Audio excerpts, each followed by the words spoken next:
Tropical Storm Nuri humina na, amihan lalakas pa sa bansa at malalaking alon bandang silangan.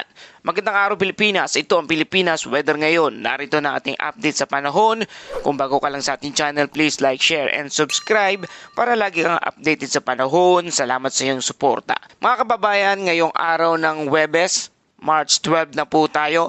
Narito na ating update sa panahon sa pinakahuling monitoring ng mga international weather agencies. Sa oras na ito, binabantayan natin ang Tropical Storm Nuri na kasalukuyang nasa karagatan sa pagitan ng Guam at Pilipinas. Ano nga ba ang kasalukuyang kalagayan nito at ano nga ba ang epekto nito sa bansa? Alamin natin ang buong detalye. Sa pinakahuling monitoring ng mga international weather agencies, ang Tropical Storm Nuri ay kasalukuyang matatagpuan sa kanluran ng Guam, silangan ng Pilipinas at hilagang silangan ng Yap at Palau. Ang sistemang ito ay binubuo ng malawak na kumpul ng mga thunderstorm cloud na may mahina lamang na sirkulasyon sa gitna. Sa kasalukuyang taglay nito ang lakas ng hangin na umaabot sa 65 hanggang 70 kilometers per oras. Kung titingnan ang satellite imagery, ang bagyo ay hindi masyadong organisado at mukhang isang malaking kumpul lamang na thunderstorm activity na pansamantalang naging isang tropical storm. Kung titingnan natin ang atmospheric conditions sa paligid ng bagyo,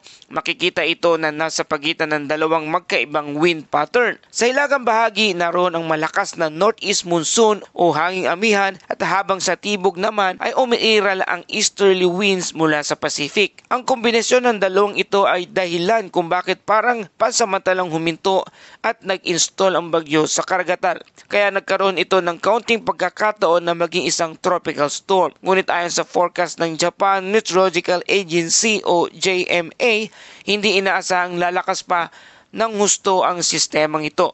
Sa katunayan, inaasahan na maaring humina muli ito pabalik sa isang low pressure area sa loob ng mga susunod na 24 oras dahil sa malakas na wind shear mula sa hanging amihan. Kapag mataas ang wind shear, napuputol ang ekstruktura ng bagyo kaya nahihirapan itong lumakas. At para naman sa galaw ng bagyo, sa forecast track, inaasahan ang Tropical Storm Nuri ay kikilos pahilaga at daraan sa hilaga ng Guam. Pagkatapos nito ay lilihis ito pahilaga at pahilaga ang silangan habang nasa karagatan pa rin at unti-unting hihina habang papalayo sa tropics. Sa madaling salita, hindi ito inaasahang lalapit o tatama sa bansa. Ano naman ang mga posibleng maging epekto nito sa mga malapit na lugar? Sa Northern Mariana Island, sa mga lugar tulad ng Saipan, inaasahan ang malalakas na pag-ulan, thunderstorm at posibleng pag-ulan na aabot mula 100 hanggang 200 mm na buhos ng ulan. Ito ay dahil sa pakikipag-ugnay ng bagyo sa monsoon winds at sa rehiyon. Sa Guam, mas limitado ang epekto ng bagyo. Inaasahan lamang ang kalat-kalat na pag-ulan, paminsan-minsang thunderstorm at inaasahan pa nga nagaganda ang panahon sa mga susunod na araw habang papalayo ang bagyo. Sa ngayon, wala pang inilalabas na tropical storm o typhoon warning sa rehiyon. At para naman dito sa ating bansa, ang magandang balita ay mananatiling malayo ang tropical storm Nuri sa ating bansa. Ngunit kahit malayo ang bagyo,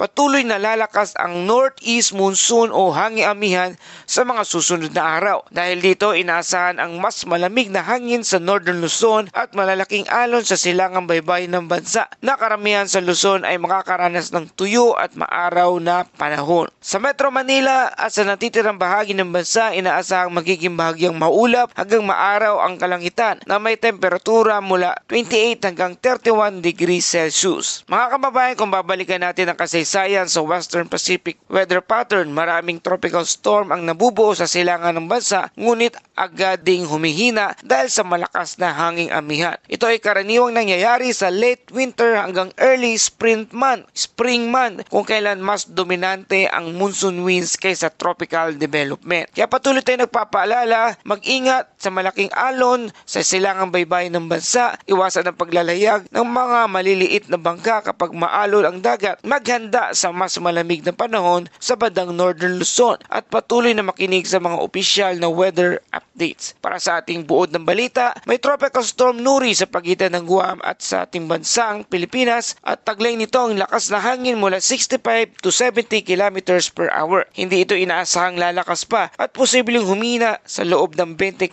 oras. Kikilos ito pahilaga at lalayo sa ating bansa. Sa kasalukuyang sitwasyon ng panahon, hanging amihan at ang pangunahing nakakaapekto dito sa ating bansa. At dumako na tayo sa ating Bible verse of the day mula sa Matthew chapter 8 verse 27. Even the winds and the waves obey Him. Mga kababayan, ang talatang ito ay nagpapaalala sa atin na kahit gaano kalakas ang hangin o alon sa dagat, ang Diyos pa rin ang may kapangyarihan sa lahat ng ito. Sa gitna ng mga bagyo ng buhay, physical man o emosyonal, maaari tayo magkaroon ng kapayapaan dahil ang Diyos ang may control sa lahat ng bagay. At yan po ang ating latest weather update dito sa ating bansa. Kung nagustuhan nyo ang balitang ito, please like, share, and subscribe para lagi kayong updated sa panahon. Salamat sa iyong suporta. Ito ang Pilipinas weather ngayon na lagi nagpapaalala, maghihanda, maghiligtas, mag-alerto. Ingat tayong lahat.